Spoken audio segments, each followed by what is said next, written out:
Thank you for joining me today. In this video, I'm actually going to give you a full recap of a day's worth of driving around, backing up, not just me, but me and Jordan as well. So stay till the end and I will catch you on the other side.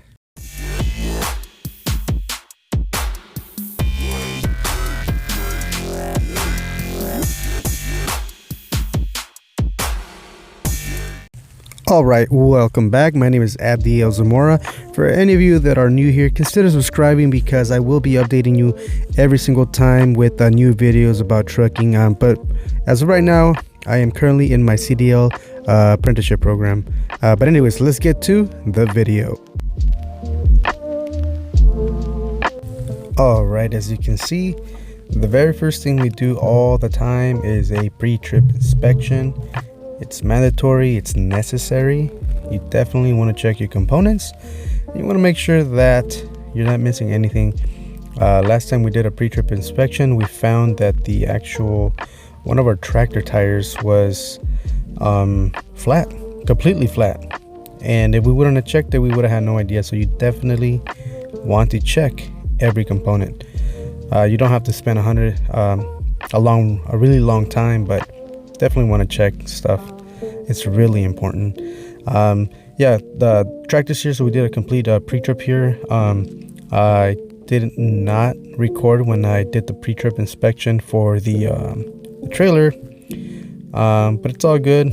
I will be doing pre-trip inspection videos that are coming up soon, and in those videos I'm gonna do everything, but it's all gonna be cut down in a smaller time frame.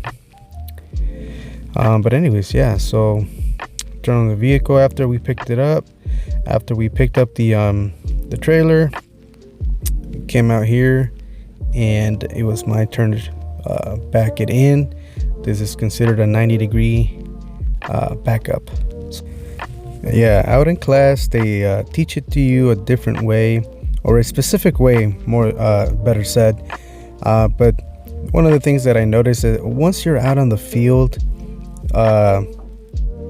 it all changes, you know, because you don't have the exact same room that you're used to, so you always have to improvise. You always have to do something different. It's never going to be the same. But you always want to keep in mind the basics. You know, if you're caught in a problem, pull straight forward and correct it. You have to at least pull up at least 10 to 15 feet, 10 minimum, so that when you start backing up again and you're correcting your problem, you have plenty of space so your trailer can actually do what you want. Just keep in mind that it takes about 7 to 10 feet for your trailer to react to what you're actually trying to do, even if you're doing a hard correction. So right here is we had gone to the second stop now, and it was Jordan's turn, so he got to back it in. Since I was driving, I was the one that set it up for him, and yeah, all he has to do is just go straight back and you know, put it in the hole. One of the things that one of the basics is, if you're doing a straight back, you always want to make sure that you do small corrections. Don't overdo it, because if you do, it's easy to lose control, and then next thing you know, you over pivot your trailer when technically you shouldn't have had to. But yeah, just keep in mind that's one of the basics is you keep your hands on the steering wheel on the left and on the right. Just do small little corrections. So yeah, it's actually pretty cool. You know, we come in, every place we go to is different, obviously, and you know, we get to see the people, we talk to people, you know, collect paperwork, you know, wait around a little bit. You know, knowing myself, you know, I would more than likely just make a bunch of friends at every place. But yeah, I mean, some places take a little bit longer than others. Some of them are very, very quick, and you know, just wait for a little bit, and And yeah, just when you're completely done, then you move on to the next one, and on to the next one. And the faster you move, the more money in your pocket. So yeah, now we're moving on to the next one. It's still my turn to drive, so we were ready to drive, but since the training engineer invited us lunch yesterday, I thought I'd do what's right, and being my last day, I didn't want to go without giving back. So lunch was on me, and his favorite place is RB's, and to be honest, I've never had it before, but it wasn't bad at all. It was actually pretty good. And then I had this chicken sandwich. It was fairly good, pretty nice. But anyway, so yeah, we took a 30-minute break, and when we got to the next stop, now it's my turn to back up again. I set it up for myself again because I was still driving. And then they always say that the best way to back in, whichever way it is having a perfect setup. If you don't have a perfect setup, it's gonna be a lot harder. But anyways, as you can tell, I was doing those small corrections. You don't really see my steering wheel moving too much, and then that's it. But yeah, all this is just very exciting, man. I'm really liking this whole thing a lot. And so yeah, I've a very good saying, man. Always be the hardest worker in the room. Always work hard, man. Always have a good work ethic, and yeah, everything will pay off at the end. And also, you gotta work hard to play hard. So a lot of the hard good things in life don't come easy. So and I think trucking is one of them. Trucking can be very well paid, but it's not that easy. You do have to work for it. So yeah, there we go. We just got out. We loaded all the pallets we needed to load, and I got to drive once again, and on to the next one, and on to the next one, and on to the next one, and more money. Right now, the money maker is the training engineer. He's the one that's making the money. But anyways, that's your tractor and your trailer valves. So I actually got Jordan to record me a little bit.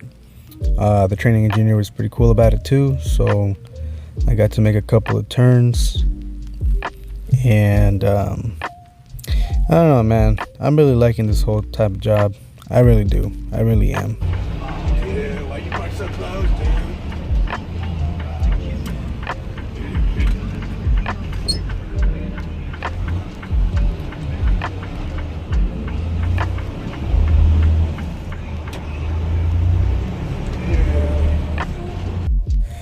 Definitely the left turns are a lot easier than the right turns. But there's always a way to do it. Either way.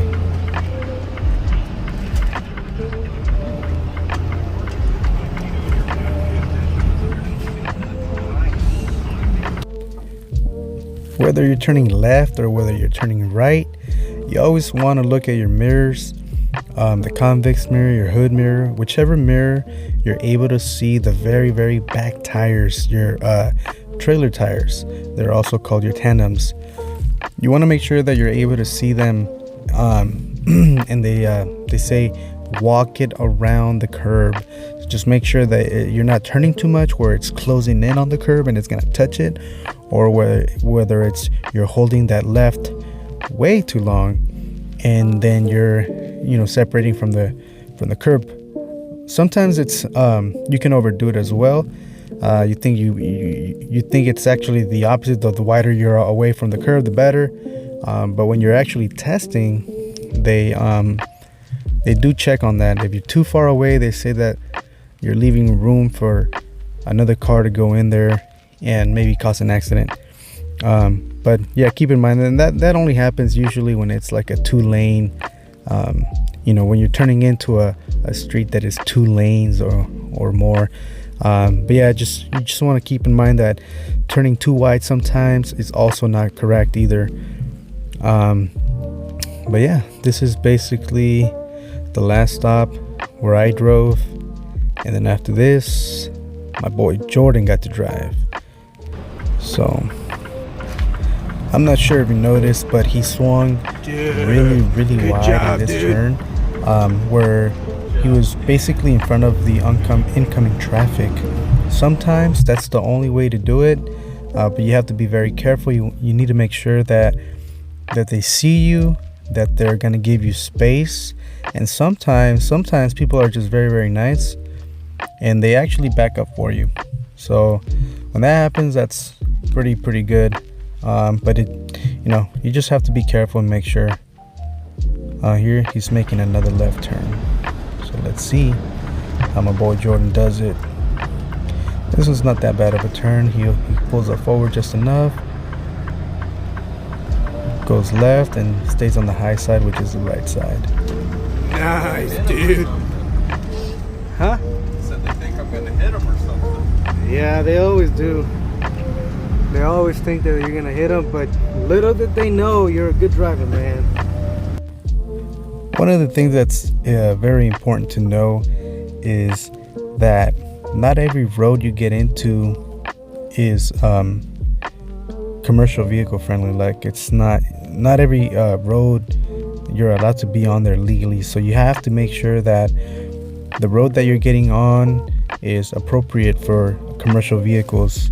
And so in order for you to do that, you can go about it two ways. You can get like a GPS device, like a Garmin, that's meant specifically for commercial vehicles, or you can also have a big atlas. Schneider actually gives you a really big atlas that's meant for trucks, and it shows you everything you need to know by city, by county, by everything. What highways you're allowed to be on, and so much information. It's unbelievable. But you just definitely want to make sure that whichever way you're going into, whichever road you're going into, it's meant for commercial vehicles, because a lot of accidents happen that way.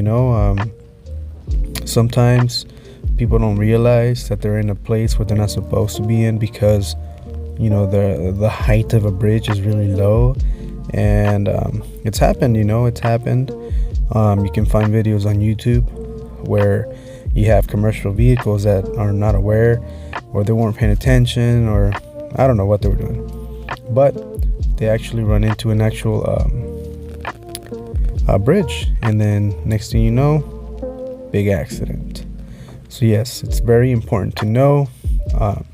Best case scenario would be like if a cop stops you or whatever, just get a ticket, but you still don't want to get a ticket.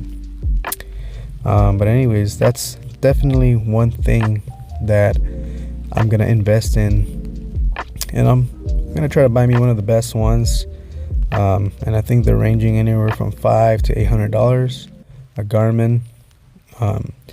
And then another thing too, I don't know if you see right there in the front on the dashboard on the top, it's like a radio. I'm not too sure the name of it or what it's called, but the instructor was telling us that mostly all the truck, or not mostly, but a lot of the truck drivers have this, and it's a way to communicate on a specific channel that mostly all the truckers are on. And so, like, let's say you come up to a place, or you're on the highway and there's a big accident, and you want to know what's going on, turn that thing on, go to channel 19, I think it was, and then a lot of the times other truckers that have been there already, or that are near you, or even if they're ahead of you, I don't know how much it reaches, but if they're ahead of you, they can kind of give you a warning, what's going on. Sometimes if it's like a highway, 2-3 lanes, they can tell you the accident's on the right, merge left. And then sometimes, they can also just be either funny and say jokes on there, or it can be the opposite way, just really can't believe it's the last day. Yeah, this is it. This is it, man. Guys going back easy. Yep, the last day. So we're getting to the end of the video. Let me know in the comments below which device you recommend as a GPS, and also that radio thing. Let me know if you would buy it or not, if it's useful, and which brand you would get. But anyways, thank you so much for watching.